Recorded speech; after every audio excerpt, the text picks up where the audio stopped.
Ah, wah, udah pagi. Jam berapa sekarang? Udah pagi ya.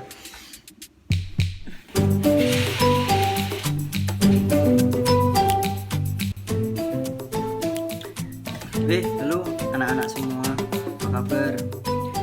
Ah, tiap pagi gini terus, tiap hari kayak gini ya. Apa nggak bosen?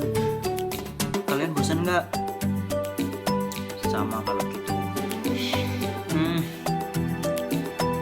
Iya, di rumah terus. Keluar rumah nggak boleh. Jalan-jalan pada ditutup. Mau belanja terbatas. Wah, ke sekolah nggak ada temen.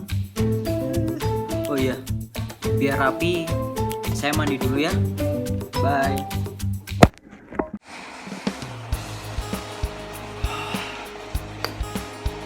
Udah rapi belum? Kurang apa ya? Kurang satu. Ada yang tahu nggak? Kurang apa? Ya, kacamatanya lupa, belum dipakai. Nah, anak-anak, pernah nggak kamu mengeluh? Capek, bosan, harus ngapain lagi? Tugas sudah aku kerjakan. Nah, anak-anak, kalau kamu sering mengeluh, itu lama-kelamaan secara nggak sadar akan memunculkan sugesti negatif dalam diri kamu. Sugesti itu apa sih, Mister? Sugesti itu anggapan, saran dari orang lain, pendapat yang bisa menggerakkan hati kita, ya. Nah, biasanya sugesti itu berasal dari orang lain. Orang lain punya pendapat, orang lain punya saran, punya masukan untuk kita, dan itu akan membuat hati kita untuk tergerak melakukan sesuatu. Ya, kalau positif sih oke. Nah, tapi kamu juga bisa memunculkan sugesti dalam diri kamu. Nah, kalau kamu sering mengeluh, yang keluar itu sugesti yang negatif. Jadi akan mempengaruhi ya aktivitasmu sehari-hari lah, yang mudah capek, mudah kepikiran. Harapannya mulai sekarang kamu bisa memunculkan sugesti yang positif dari dalam dirimu dulu. Oke?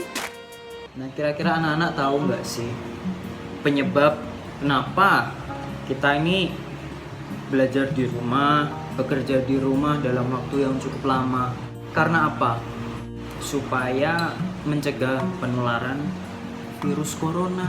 Nah, tapi gini, banyak berita, banyak kiriman di grup WhatsApp mungkin ya, buat bapak ibu guru terutama, banyak sekali kiriman atau berita itu yang nggak jelas sumbernya, bisa dipercaya atau enggak, kita juga nggak tahu. Nah, daripada kita pusing memikirkan itu, lebih baik kita coba membangun sugesti yang positif. Nah, ada satu kata lagi yang perlu kalian ketahui, yaitu afirmasi. Afirmasi itu apa? Afirmasi itu pernyataan yang positif. Jadi kita meyakini sesuatu, kita ucapkan itu di dalam diri kita, kita yakini bahwa itu akan terjadi. Contohnya, penyakit akibat virus corona bisa disembuhkan dan kehidupan kita bisa kembali normal seperti sebelumnya. Ulangi sekali lagi ya. Penyakit akibat virus corona bisa disembuhkan dan kehidupan kita kembali normal seperti sebelumnya. Nah, anak-anak, itu adalah salah satu contoh afirmasi. Kita meyakini sesuatu yang positif itu akan terjadi dalam diri kita. Sekarang saya mau kalian membuat satu afirmasi, satu kata-kata positif, sugesti yang positif. Kamu katakan, kamu ucapkan, ya, kamu ucapkan supaya itu akan benar-benar terjadi. kamu yakini itu akan terjadi. Oke? Contoh, sekali lagi, contoh dari saya. Penyakit akibat virus corona bisa disembuhkan dan kehidupan kita kembali normal seperti sebelumnya. Ya, oke, sekarang kamu buat kata-kata positif, afirmasi. Afirmasi itu pernyataan. Kalau sugesti tadi saran atau pendapat yang biasanya dari orang lain kemudian kita terima. Nah, entah itu positif, entah itu negatif, itu namanya sugesti. Tetapi afirmasi adalah pengakuan dari diri kita sendiri, pernyataan kita, dan itu pasti positif. Kita yakini bahwa itu bisa benar-benar terjadi. Oke, sugesti sudah, membuat afirmasi di dalam diri juga sudah. Nah, sekarang gimana caranya supaya kita bisa mengatasi kebosanan kita? Oke, saya mau ajak kamu beraktivitas seperti yang sudah saya jelaskan di video sebelumnya. Yuk, ikut.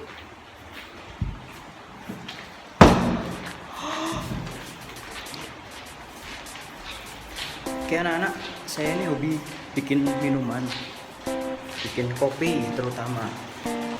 Saya suka kopi, kamu suka kopi gak? Saya mau coba bikin teh dicampur dengan empon-empon. Kamu tahu empon-empon gak? Empon-empon itu sebangsa jahe, kunyit, kendur, dan lain-lain. Nah, di depan saya sudah ada tuh jahe, terus ada lengkuas. Kira-kira teman-teman tahu nggak bedanya apa? Coba lihat. Ini jahe biasa ya. Kamu bisa tekan pakai kuku sampai dia berair gitu, terus kamu cium aromanya. Nah, yang ini jahe merah. Kalau tadi jahe biasa, ini jahe merah. Aromanya lebih pekat dan rasanya juga lebih kuat. Nih, sampai dia berair baru kamu cium. Nah, terus ini kunyit itu yang berwarna kuning, dan ini pewarna kuning alami. Nah, ini lengkuas ini nggak bisa untuk campuran minuman ya. Ini kita nggak akan pakai ini. Kunyit saya akan pakai jahe saja. Oke, yuk kita bikin. Di depan saya sudah ada ini teh, terus ini jahe, ini kayu manis, ini cengkeh. Untuk mengolah jahe, kamu kupas dulu kulitnya, tapi lebih harum kalau kamu sebelumnya bakar dulu ini jahenya. Kamu bisa minta bantuan papa atau mama kamu ya. Kenapa kita bikin ini? Supaya bisa menghangatkan tubuh kamu dan melawan virus yang ada, virus flu. Kalau kamu sakit flu, sudah biasa kan minum obat. Nah, ini alami anak-anak, ini bagus untuk tenggorokan kamu. Tadi bahan-bahan sudah tercampur semua ya, jahe, terus teh saya masukkan sini, saya rebus sampai airnya mendidih ya. Terus itu ada daun, saya pakai ini daun pandan ya, supaya menambah aroma aja sih. Nah, ini anak-anak sudah jadi tehnya.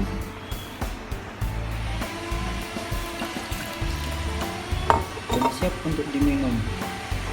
Habis kita membuat minuman hangat, minuman teh dicampur jahe, tenggorokan saya jadi lebih enak aja rasanya, hangat di dalam.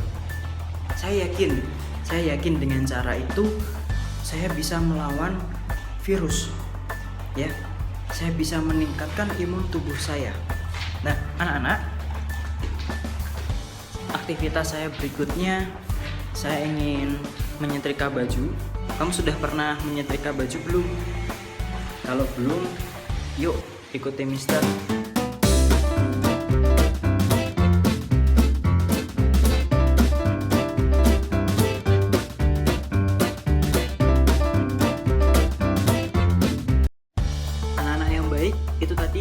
beberapa aktivitas saya hari ini. Anak-anak bisa melakukan aktivitas di rumah masing-masing, memanfaatkan waktu dengan baik, kerjakan tugas yang diberikan Bapak Ibu guru, baca materinya, tonton video yang diberikan Bapak Ibu guru, dan jangan lupa berdoa ya. Kita mengucapkan syukur kepada Tuhan sampai saat ini kita masih diberikan kesehatan. Oke, anak-anak, saya mau tutup agenda kegiatan hari ini biasanya sambil bermain musik. Oke. Bye bye anak-anak.